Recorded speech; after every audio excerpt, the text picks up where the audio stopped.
the person, the soulmate, is going to know what you need even when you don't. Sometimes you just need a friend. Like, I don't need you to be my lover right now. I don't even need you to be my husband right now. I just need you to talk to me and tell me this is what's up.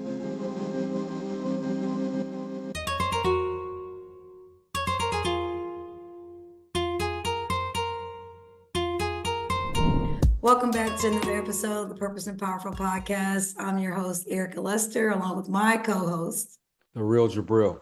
How's it going? Good evening. And we are talking tonight about the soulmate search. And what does that entail? Well, you are not just looking for any old love or any old partner. You are looking for the ideal partner. So as your host, we weathered some storms. I mean, Jabril has a prize because he's remarried. We talked a little bit about prior episodes about divorce and coming up with the process of discovering more about yourself and also repositioning for love. And now we're transitioning to talk about finding the ideal mate, that soulmate. Now, soulmates, people overdo this a little bit. My personal definition is about, I have some situations where people say, I know it was this person when this happened. And everyone's not going to have, first of all, everyone's not going to have the met and love at first sight scenario. You're going to have to run through a few things, a few people to get to that. And again, it's about self-discovery. So whether it was luck, blessing, or what have you, and some people think that they have the ideal mate for 30 years and then find out that, they've been miserable for the last 20 and they couldn't wait to offload you. So, mate, again, my personal opinion is the right person at the right time that not answers your today needs and desires, but the ones that you haven't anticipated about the storms you will encounter in life. And you want to have the right person rocking with you as a partner that can hold it down, who is still going to remember you, who you are, even when things get tough, and not give you a pass, but hold you accountable, but also hold your hands and see you through. So for me, in our prior episode, we talked about the one that got away. And so what I'll say to that effect is, I did say to this person, I feel like they were my soulmate, right? Because no matter how many bumps in the road we've hit, we still remind each other of who we are. So that last divorce situation was very devastating for me. And he said this thing to me is like, he was very strong, and strength for me is different. So he said, Erica, you're not going to probably think that this is good advice or what I'm about to tell you next about this. And I know this is really hard for you right now, but here's what I want to tell you is, I know you're hurting, but in time, he's going to realize his mistake. And here's what I need you to do. Don't take him back. I know that sounds crazy that he's going to even want to come back. I know he just like dusted you off and made this such a heartbreaking situation. And I know you want to be married and you're disappointed, but don't take him back because he is definitely going to want to come back. And I thought, no way. Like, he's moved on with the mistress, blah, blah, blah. He's not going to want to come back. But, true to his word, that man tried to come back and I remembered it. I was like this. But not only that, so when I would talk about different scenarios that I encounter in any relationship, and he's like, if we were together, this is my stance on it. And this is why. Like, that's not a bad person. That's not a bad man. And maybe he's thinking this. I'm thinking he probably responded in this way because of this. But real talk, he just doesn't know you. You don't need all that. Like, I know you've expressed to him, you don't need all that. And it is true. The person and the soulmate is going to know what you need even when you don't. Like, sometimes you just need a friend. Like, I don't need you to be my lover right now. I don't even need you to be my husband right now. I just need you to talk to me and tell me this is what's up, right? So that's my personal, what is a soulmate? What do you think about what a soulmate truly represents for you, the real Jabril? All right. Well, a soulmate, I think of a person who you know, no matter what, you want to go back to. You'll go back. Now, I don't know if always the soulmate is the person that you're supposed to be with. I that's up for grabs because people are married. Just because they're married doesn't mean they're with their soulmate, and they stay married forever. And their soulmate, you end up not even being with the soulmate. So I think that it's like just like a best friend. Sometimes people say, I want to marry my best friend. Does that always happen? Is usually that your best friend? Because marriage is more about a decision, but soulmates and other things, that's more about making certain provisions for a person. So you got decision versus provision. And with the soulmates, what I found, and it's unfortunate it happens like this, but it's true. You'll make provisions for a soulmate, somebody that you're not really supposed to be with. You know that, but you still kind of on the edge. And I think that we have to, at this point, start deciding soulmate versus husband and wife. Because we're using these terms just like best friend, BFF, my homie, and you're close to these people, but that's not your husband and wife. And so that's why I said it can become very dangerous. It's fascinating, but you got to determine, do you want a soulmate or you want your husband or wife? Because there is a difference. Definitely. I believe that the things that I've seen make marriages last, and especially for lengthy periods of time, is that person says, they're my best friend. They discover that because they discover how to separate. I don't need you to be my husband right now. I need you to be my friend. I need you to be my wife right now. I need you to be my friend, and just always keep it real and keep it honest with them and be transparent and be vulnerable. And that's what ends up being traits. But I really truly believe, just like in my situation in my life, I don't think that your soulmate's always the person that you end up with, the person that you're married to. It's just that's one person that understands. And while you have an element of some sort of intimacy, whether it's the length of the friendship or the nuances of the friendship, I think that's just more about proximity. So your soulmate doesn't even have to be the partner that you actually are romantic with. Just that person that always keeps it real and keeps you grounded is really what that's about. Now, we talked a little bit about lists and different things like that. And I alluded to my list really came from avoiding people I don't like and really picking up on traits and people that I find admirable and are the trademarks of a good person. And I think it's important that even no matter how you characterize people, you wouldn't want to marry somebody that you wouldn't want to be your soulmate. How about that? So, and you wouldn't want to marry or date somebody that you wouldn't consider to be a good person. So I think it's always best to know what is it that you need. But remember, God is going to, yeah, you can think about what you're going to want. You also need to consider what you need because God's going to fill the needs. Never going to put really two people, if he's in it, that are really alike together. They complement and complete things in each other is who he ends up putting you with. And then we also have to remember that it's not everyone's destiny to be married. And you have to deal with that. You have to find and discover. Now, I'm not claiming that. I'm gonna tell you I'm gonna be remarried. Let's just keep it real, keep it 100. But just knowing that, look, love comes and starts from within. It's not going to be like, oh, the real Jabril, that's my man, and he loves me, so I love myself. No, I love me, and that is going to help me learn him. And I still have to leave room. And I'm saying him, I'm a future partner, not the real Jabril. Real Jabril is married, y'all. Let's remember that in this lovely wife, Takesha, right? The him or the her or whoever your partner is going to be, that you have to make space for them to teach you how they need to be loved.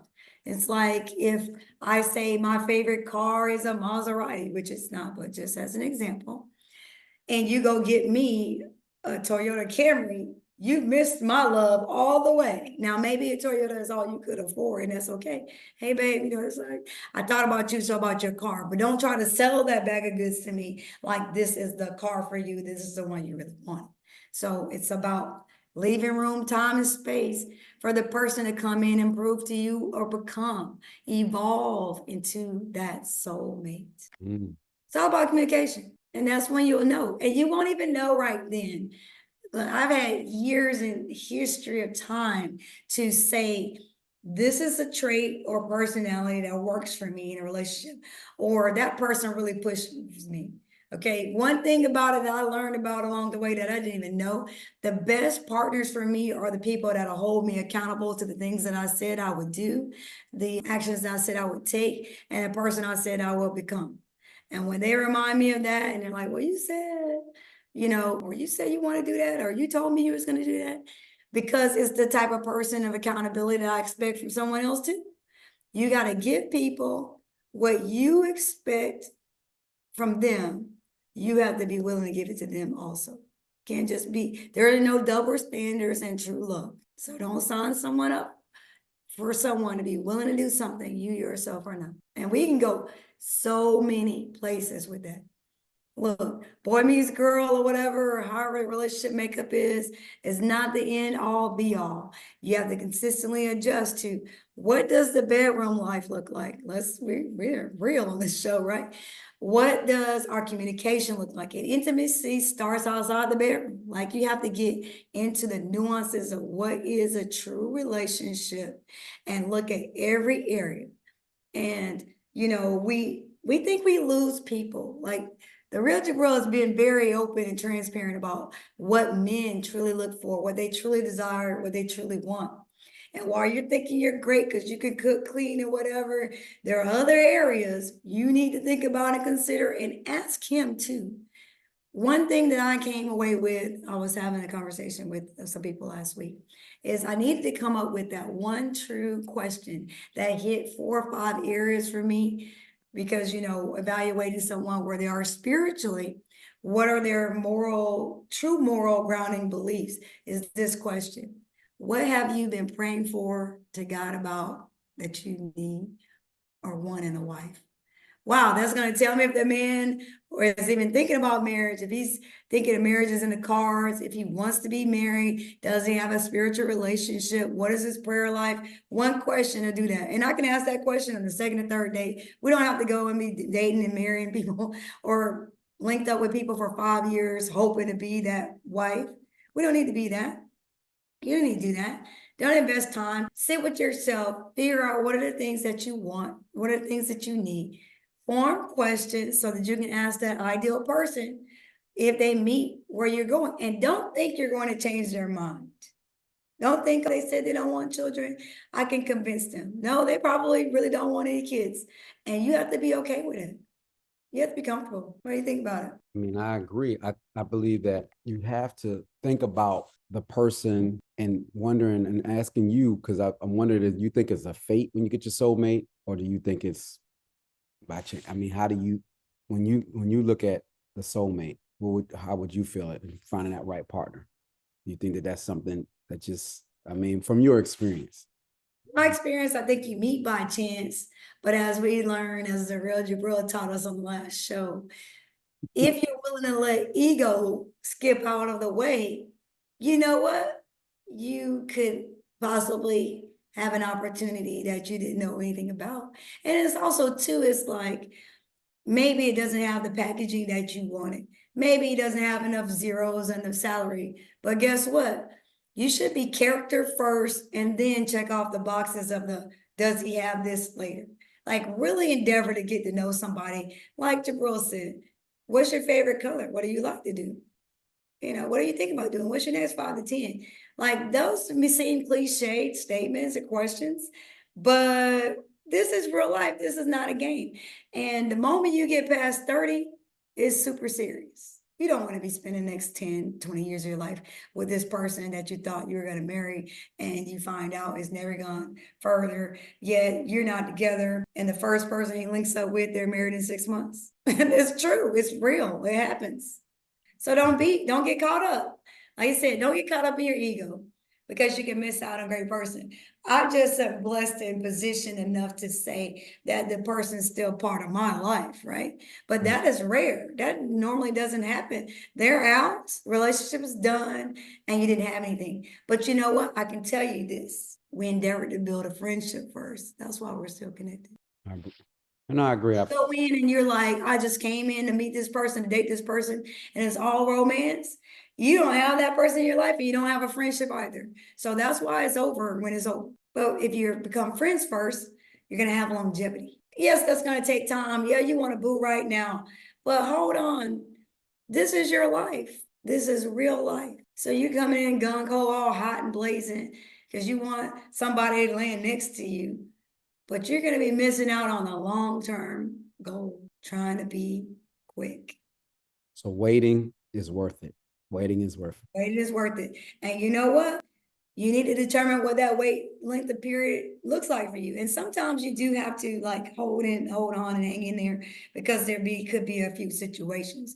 But I think that's when you really need to be transparent and be open and talk with one another about, Mhm. I'm willing to wait for you under these circumstances, but I gotta tell you how I feel right now. And I need to know how you feel right now. And then because what my experience has been, men are not that transparent, unfortunately. But that's ego. They're not going to tell you how they feel about you, and they're going to tell you where they put you either. So, like we learned in our very first, if you're a Barbie or you're for right now or for this month or for this week, you need better know if you're the flavor of the week, the month, or whatever, so that you can operate differently. Don't sit around and imagine because you like the way he says your name and he calls you and it makes you laugh. And everything's great in those first 90 days. When you get past the 6 months, now you're really dealing with the real person. And now you're mad because the representative is there because you didn't wait. You're all hot in the pants and you're like, I want to sleep with you right now and all this stuff. And you got return to sender blues. He is not who he said he is. She is not who she professed herself to be. And you, again, we sleep with people, women do, because of an expression of how we feel. That man wasn't even feeling that. And now you're mad, you're sad because he doesn't feel the same way because it was just sex. Ask some questions, do some research. Now, I'm not the one that's like, I'm gonna Google you and all that. I believe in meeting people authentically, but you just have to determine this is my length of time. And honestly, I feel like this, and this is gonna be real controversial. Okay. Okay. If you don't know what you're doing after 9 months, let it go. You said controversial. Why do you think that's controversial? Because people feel like you need 2 or 3 years to really know if you want to marry somebody. No, you don't. I say the reason why 9 months is because in 6 months, the real person is there and they cannot keep up the consistency of being fake with you. So those next 90 days after the 6 month cliff, he used to call you, don't call you anymore. He used to come by. He was blowing your phone up. Everything settled in, and that's your real person. That's how they've trained you to show you what every day with them looks like. And if you are disappointed with the result of that 6 month to 9 month window, that's what you would have to say to yourself. Am I willing to put up with this 90-day representative that he has shown me or she has shown me who she truly is for the rest of my life? And if your answer to that is no, and you can't deal, then just be out now. And you just go harder the next time. Every relationship should give you enough information to say, I'm doing it better every time. And guess what you'll do is you won't start or you won't continue to keep choosing the same person over and over and over again. Because we attract who we are, not for where we want to be. So you get better and you attract better. Absolutely. When for you, Eric, and I appreciate that, what would you think if you found your soulmate? What are the aspirations for that relationship?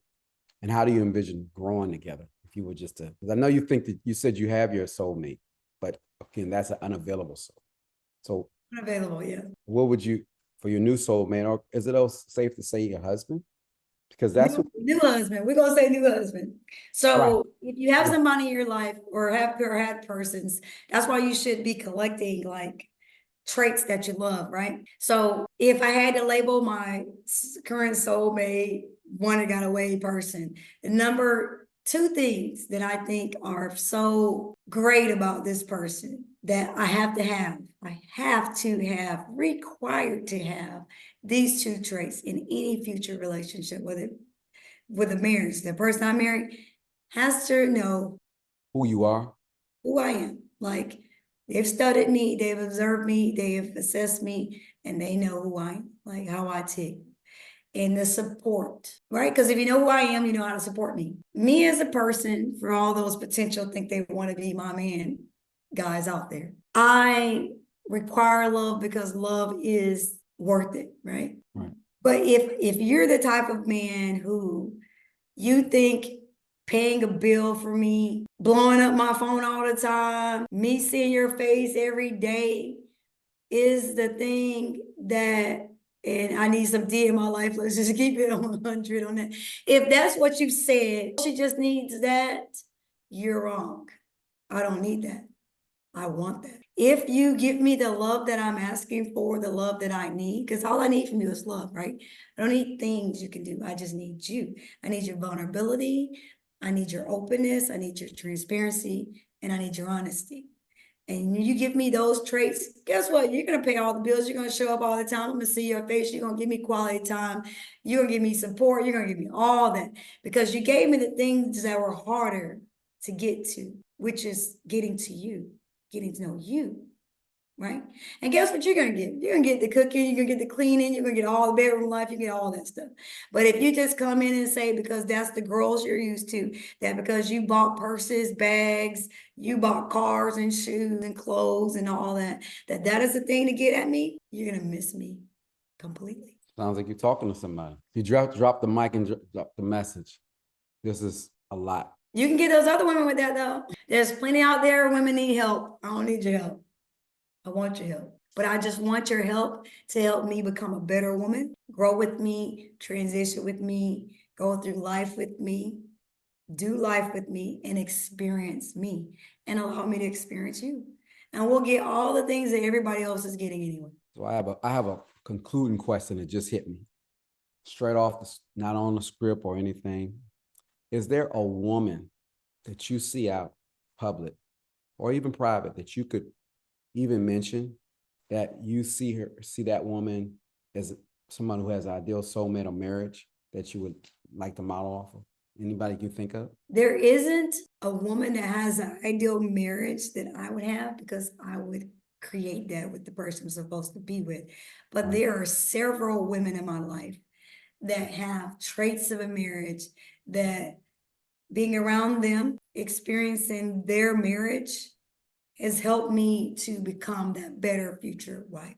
As a matter of fact, I will name 4 people. And one key thing I love about their marriage that they don't even know they taught me to be a better one. My friend Beth, the way she is submissive towards her husband and in her attempt to do, he don't even need all that, by the way. But her desire, it's a desire for her to make his life easy, to make his life comfortable, to express her, that's how she expresses her love to him in everything that she does, whether it's not only making dinner and fixing a plate, but whatever he needs her for, whatever he asks her to do, she's willing and she desires to do it. She wants to do it, right? And just seeing how doting she is. And one thing that, I mean, how many women would you know or think about that would put flowers and keep the memory of your former late spouse as a bright bowl? Real courage. My friend Lori, what I love about her marriage is the support that she gives her spouse and the support she receives from her spouse. There's not a dream or an endeavor that they have not been there for. And they speak so well of each other when they're not around that you know they do it when they are because of what they say about one another. My friend Terrell, I was with her and her husband, and I said, you're maybe a better wife because not only do they speak well of each other, I could tell and define the 3 traits that she has about, that she loves about him by asking just a few questions. And the things that she was drawn to was things that people wouldn't even know. Like, it wasn't that it was something so flashy. It was just like, she loved how he treated other women, other people's children, how he treated her children. He was honest and he said, listen, this is my background, this is what I want, this is who I want, whatever. Right. And then she can trust him, like her trustworthiness. And then the last person I'll say is my mom. No matter what my dad has put her through, which is so many things over 46 years of my life. And that's saying a lot. And my mom, they have 7 children, okay? Wow. No matter what life has been, my mom has held it down. They put up with each other. And let me just tell you, the spouses, you put up with each other. There's no one side to this thing. Okay. And so even when women are out there looking at other people's relationships or looking at other things and like, oh, I'll put up with that. You don't live there. You don't know what's going on in the house. And you don't know what she deals with. You just know what he tells you. We'll get into it when we talk about those side chicks in a future episode, whatever. Chicken McNuggets. All right, I like that. That's right. But yeah, so all those women have taught me to be a better wife. And just like when you learn something great about something, like I said, it's that future relationship that I'm not in yet. That's going to be the woman that I'm going to admire the most. All right. Okay. Well, you want to let them know what's going on next time? I mean, this is another great episode about that soulmate search. And I hope that everyone finds that soulmate and also the person they're going to be with forever as they open up and they work on themselves first. Because you work on yourself and your own soul, you attract who you are, where you are, and what you truly desire, which is the best. What's going on next week? What should everyone expect? Next week, we are talking about, are you a side chick or a side distraction? Really? That's what's going to be next? All right. Are you a side chick or a side what? Side distraction. Are you Well, I think that if you anything on the side is a distraction. You're driving and you see something, it's a distraction. So we'll just have to dig deeper into that and also hear from the audience. But you guys need to like and subscribe to the Purpose and Powerful podcast. I'm here with our host, Erica Lester, and I'm your whole host, The Real Jabril. We'll talk to you soon.